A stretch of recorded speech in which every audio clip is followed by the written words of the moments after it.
wrong things about me. You don't understand me. He did not like his friends, everything his friends said. Now, we'll be talking about a younger man that came after his friends talking.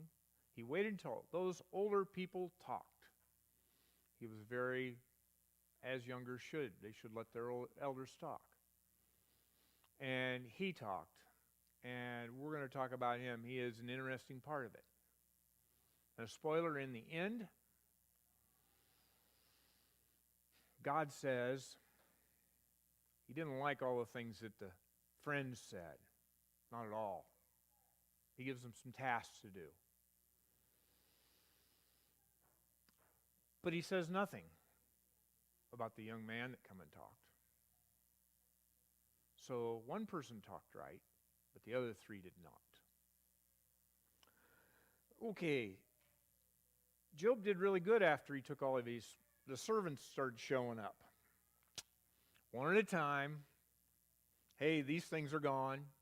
Hey, these things are gone. Oh, your children are all gone. Big storm. What does Job do? He puts sackcloth and ash on, and he mourns his children, and he praises God. And let's see. He says, naked I came from my mother's womb, and naked I will depart. The Lord gave, and the Lord taketh away. May the name of the Lord be praised. He didn't curse God. He took everything from him. He didn't get mad about anything. So, what happened next day when the Satan come around? Basically the same conversation. What do you think of my servant Job?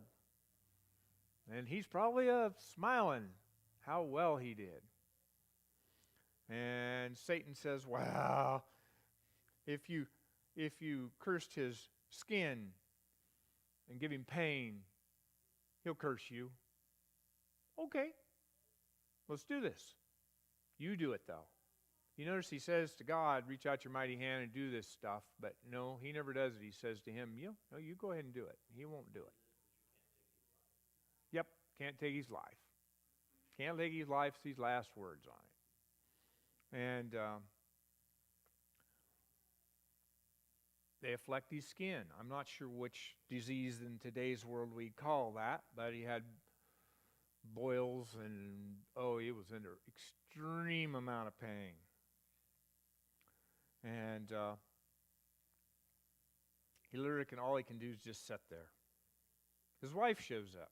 This is the only time you see his wife in the whole thing. I wonder who had the second batch of kids. I was thinking that as I read about the second batch of kids.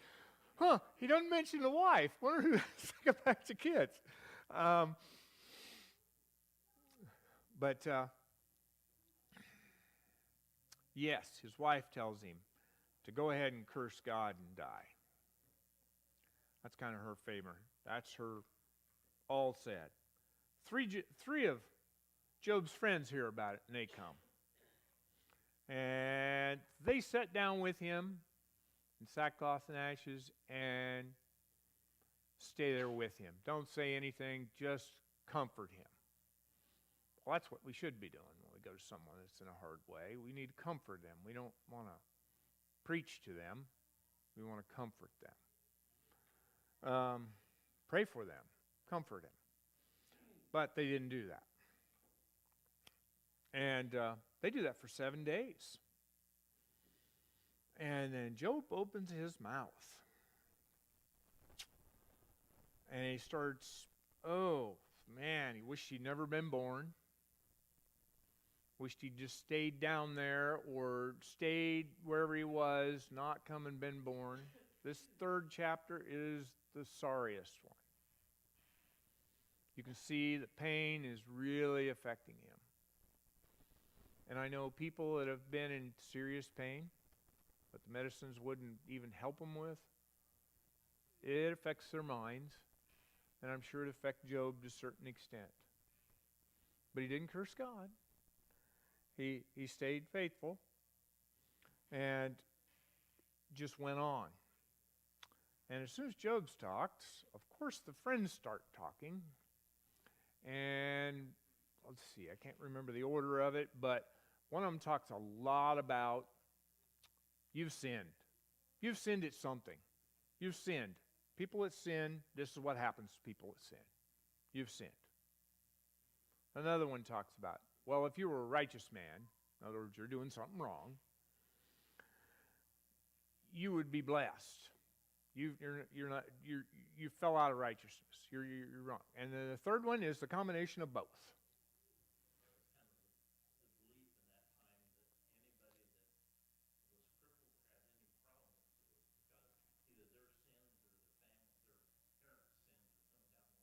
Yeah, we see that question asked to Jesus. Who sinned? And that was the Pharisees, and I don't remember if it was the Pharisees or Sadducees. I don't remember which one was, but that was one of them he talked to about it. And then that goes on in one speech after another, up to about 32. So they just bitter back and forth, back and forth. Job would like to have a session with God so he'd like to be judged. He'd like to go to court and plead his case by the end of that. So I'd like to talk to God. I want to plead my case with God. He gets real adamant about that. Well, after the three men quit talking, Job quits talking. A young man's there. They're not sure where the young man came from. Or he just come along and he knew, or he was waiting, or he waited on him and waited on the old people to talk. Was very respectful to his elders, which kids should be respectful of elders even if they don't understand or think they are talking right. He starts talking. He talks very good. I mean, he's talking about God as God is. And at some point in time, I'm trying to think of when that was. Oops, I need the notes. In some point of God, he says, I speak on God's behalf. So that's something we should do, is speak on God's behalf? Oh, no, not really. That'd be a thing to do. He better have been telling you to do that, in other words. Like the prophets, they were spoke to and they spoke in God's behalf. They had the Spirit in them. And I would say this young man had the Spirit in him because he spoke in God's behalf. And if you go to chapter 37, and if you want to, you can read it or I'll talk about it. Chapter 37, and if you read chapter 37, and then read chapter 38, where God's talking, you're going to see that it sounds real the same, almost the same. You read some of 37, and you go over and read some of 38, and they're both on the same page. They're both talking about the same thing. This is where he's talking on God's behalf, because God has given him these things to say, because he speaks the same way God speaks in chapter 38. In 38, which I have marked, where'd you go? It's not liking me. May have switched to the phone. Nope. Chapter 38 is when God speaks. Then the Lord spoke to Job out of the storm. So evidently he was in a storm. One man said it was like a whirlwind. I don't know. It was a storm. He said, who is this that obscures my plan with words without knowledge? That would be, Job is not got a lot of knowledge on God because he's not speaking as the man before in 37 spoke. Brace yourself like a man. I will question you, and you shall answer me. So God says, no, you don't get to question my thoughts. I'm going to question you, and you're going to answer. So where were you when I laid the earth's foundation? Tell me if you understand. And down the page is just question like that, after question after question, just drop down like to 8. Who shut up the sea behind doors when it burst forth from the womb? All sorts of questions like that down through there. So were you there? Do you know how that's done? Do you know anything? In other words, you don't have the knowledge I do. You don't understand the things I understand. When he does something, this whole book, you think it's going to, you're hoping it'll answer the questions. Why does pain come on really good people? Why does one that's a very devout person gets healed and is completely healed for years, and then another person gets something in a similar fashion and dies, and they were very devout, and there's not a difference between the two? Why? Why did this one get healed and why did this one die? You know, and we see that in our world a lot. This guy that I listened to a guy and about Job, and he says, you know, he's an elder in a church, and he's been in many churches and seen many people come and go. And he said, this business of pain and business of sickness can move people away from God. He says, I pray you don't. Hold out like Job did. God will either take you home or he will heal you. And 38 is one question sort of like that after another. Have you ever gave orders to the morning or shown the dawn its place? In other words, fix the sun the way you want it in the sky and whatnot. I don't know. But these are some of the questions he asked Job. And then we drop over to 39. And he talks about the animals. Who lets the wild donkeys go free? Who let the wild donkeys go free? Who untied its ropes? Just on down through the page about some animals. Clear down through 39. I remember right, that ends, yeah.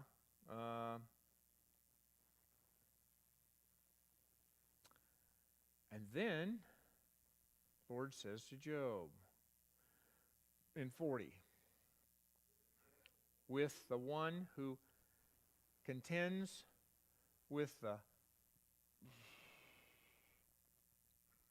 I'm not hitting it right now, Almighty corrects him. In other words, he's asking, are you correcting me? Let him who accuses God answer him. Then Job answers the Lord. I am unworthy. How can I reply to you? I put my hand over my mouth. I spoke once, but I have no answer twice. But I will say no more. Then the Lord spoke to Job out of the storm. Brace yourself like a man. I will question you, and you shall answer me. Okay, and some more questions on down through. Do you have an arm like God's? And can your voice thunder like his? In other words, are you God? That's a problem in some worlds in this world. God syndrome, we call it. I call it. I've heard others call it that. That you want to be in charge. But are you like God? No, we're not like God. And he talks about, can you heal yourself? Can you take care of yourself? Can you do any of the things I do? No, we can't. Yeah.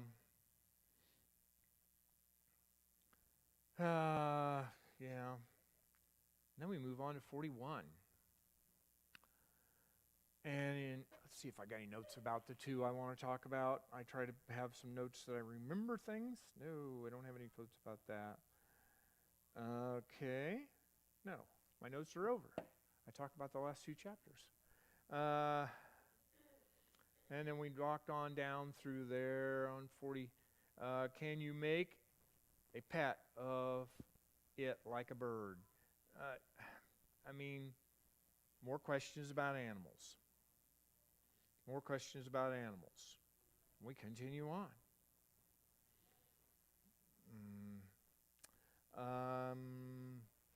It looks down on, oh no, that's not what I want. Okay. Let's go on to 42.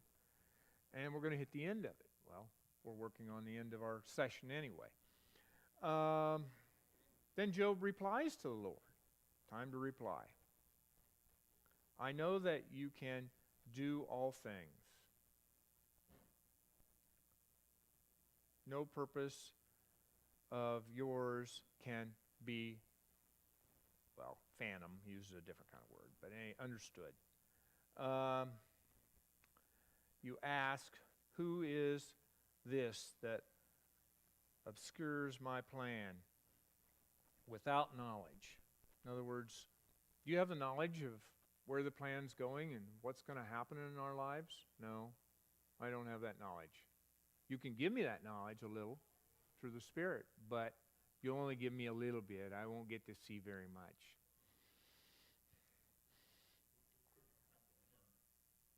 Oh. Yeah, it's like him trying to explain what heaven's like. He uses earthly terms to explain heavenly thing. And he does the same thing with other stuff. Okay.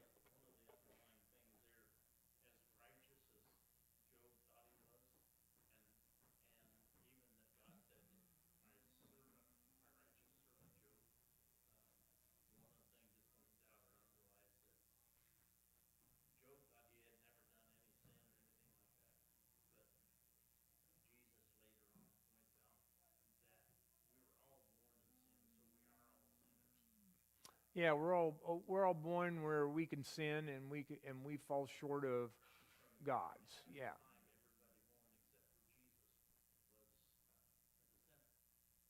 Yes, we had our choice though.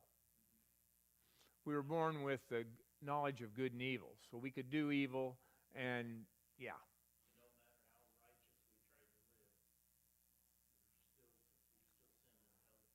We still sin today, and we need to ask forgiveness for the sins we might have occurred that we don't know.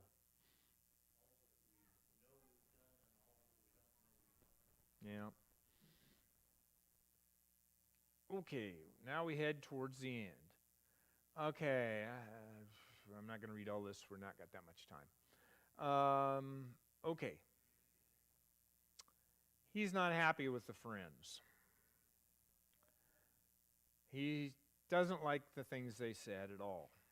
He tells them to go get 7 bulls and 7 rams, and they're going to go back to Job, and they're going to sacrifice these things, and Job is going to pray for them. So it happens. They go and get this stuff and bring it back and sacrifice it, and Job's prayer goes up for them, and they are forgiven. And at that time, Job is restored.